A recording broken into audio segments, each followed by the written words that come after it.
Natapos ang ating last chapter sa Dandaden, kung saan nagawang makalabas ng sikretong silid ni Momo.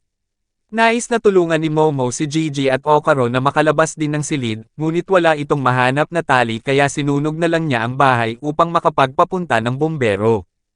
Ngayon, atin nang simulang talakayin ang susunod na chapter ng Dandaden, at ito ay ang chapter 43 at 44.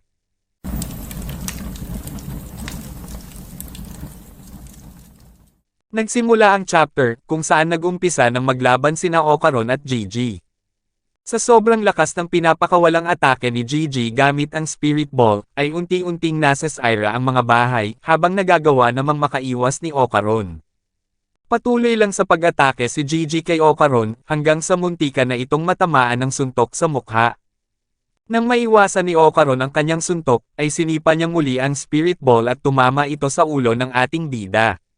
Sinundan pa ng isa pang atake ni Gigi si Okaron, at sinuntok niya ito sa kanyang mukha na labis na dinamdam ng ating bida, at bumaon ito sa sahig.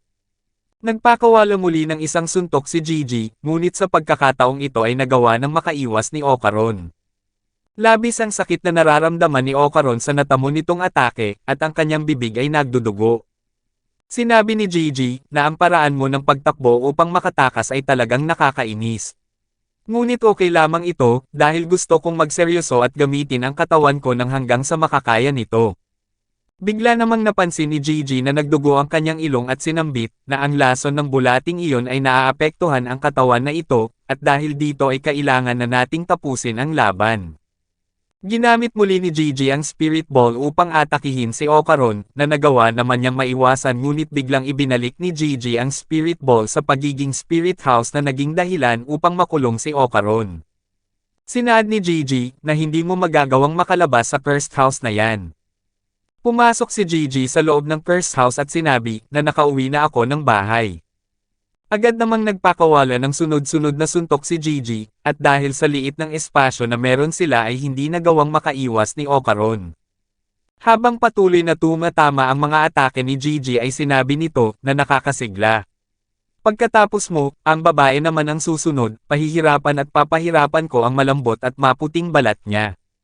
Damanak ang dugo sa bibig ni Okaron, ngunit bigla niyang nahawakan ang bibig ni Gigi na labis niyang ikinagulat.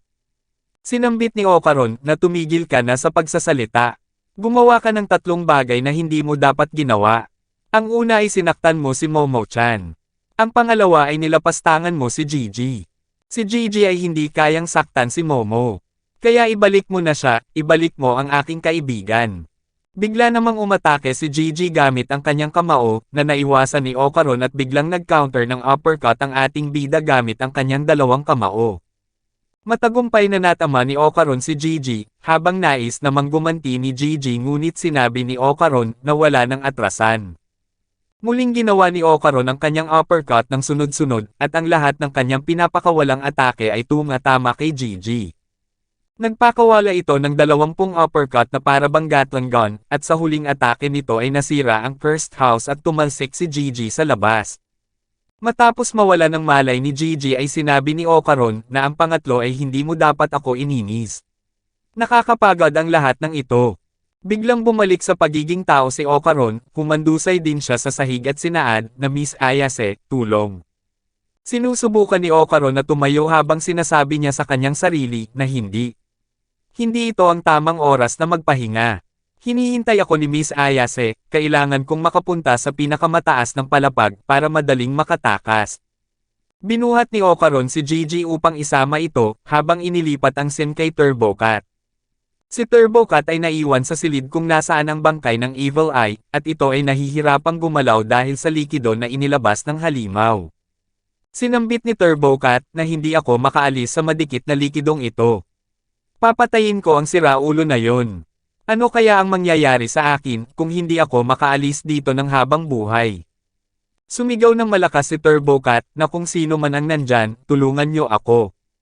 Bigla namang dumating si Okaron at sinambit, na Turbo Granny. Sabi ko na nga ba na sayo ang boses na narinig ko? Di ba kasama mo si Miss Ayase? Teka lang, tutulungan kita. Sinabi ni Turbocat, na bakit ang tagal mo, hampas lupa ka. Bilasan mo at alisin mo ako dito. Sinambit ni Okaron na huwag mo akong madiliin dahil kapang nahulog ako ay pareho tayong hindi makakaalis dito.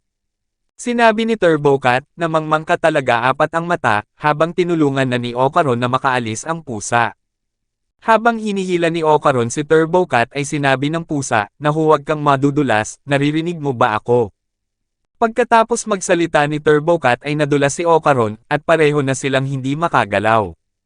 Sinaad ni Turbocat na ikaw talaga, walang kwentang basura. Wala kang silbi, ikaw na piraso ng basura. Sumigaw si Okaron na tulong habang sinabi ni Turbocat na gamitin mo ang kapangyarihan ko, mangmang. Bakit tinutulungan mo ako gamit ang iyong pangit na mukha? Sinabi ni Okaron na ginamit ko na ito ng 2 beses. Hindi ko na kayang mag-transform.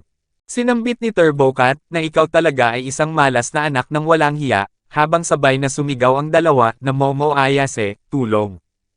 Inilipat naman ang scene sa labas ng bahay, kung saan patuloy na nasusunog ito habang dumating na ang mga bombero. Agad na sinabuyan ng mga bombero ng tubig ang bahay, at ang nakikiisyosong mga tao ay pinapaalis nila.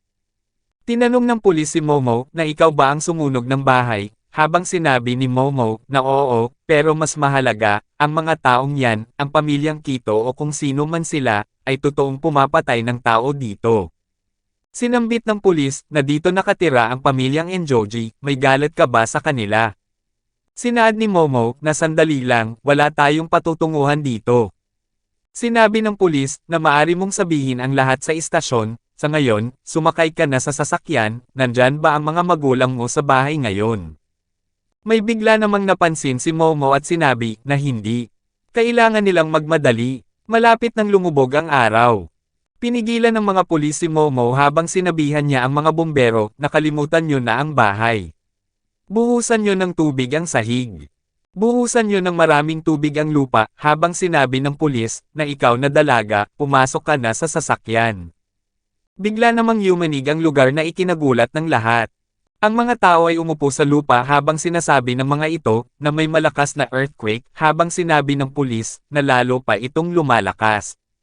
Binitawan ng mga pulis si Momo upang pakalmayan ang mga tao at sabihan na huwag gumalaw hanggang huminto ang pagyanig. Pinagmamasdan ni Momo ang nasusunog na bahay habang sinabi nito na papadating na siya. Ang dahilan pala ng pagyanig ng lupa ay ang higanting bulati at lumabas ito sa nasusunog na bahay. Ito ay nagtungo sa itaas ng bahay, habang nagkagulo ang mga tao at tumakbo ang lahat papalayo. Sinabi ng mga tao na umalis na tayo dito dahil may higanting ahas. Sinambit ni Momo na nakarating tayo sa tamang oras. Ang kahinaan ng mga underground cryptids ay ang liwanag ng araw. Dahil hindi natin ito mapilit na lumabas, kailangan kong ipagawa ito sa kanya. Sinabi ni Momo sa kanyang isipan na ang mga bulate ay humihinga gamit ang kanilang mga balat habang bigla namang ipinakita ang nakaraan niya kasama si Gigi. Sinabi ng batang Gigi sa kanya na pagkatapos umulan, tulad ng susunod na araw, punong-puno ng tubig ang lupa kaya hindi makakahinga ang mga uod, kailangan nilang lumabas, at sa tag-init, mainit kaya nauubos sila at natutuyot. Sinambit ng batang Momo na napakadami mong alam, Gigi. Ibinalik na ang scene sa kasalukuyan, kung saan nasusunog ang katawan ng higanting uod habang sinabi ni Momo sa kanyang sarili, na kaya namin tinawag itong worm suicide. Ang apoy na sumusunog sa bahay ay naglaho na, habang ang malaking bulate ay bumagsak dito. Napansin naman ni Momo na nakaharang ang bahay sa sinag ng araw, habang nakita niya ang fire truck at sinabi, na wala namang kwenta ang pangit na bahay na ito. Ginamit ni Momo ang kanyang psychic power upang kunin ang malaking fire truck, at inihampas niya ito sa bahay para sirain, na tumama din sa higanting uod. Dito na natatapos ang chapter 43 at 44 ng Dandadan. Paki-like and follow naman po ng ating Facebook page, nasa description po yung link. Muli huwag kalimutang mag-like, comment, share at subscribe sa ating channel. Salamat!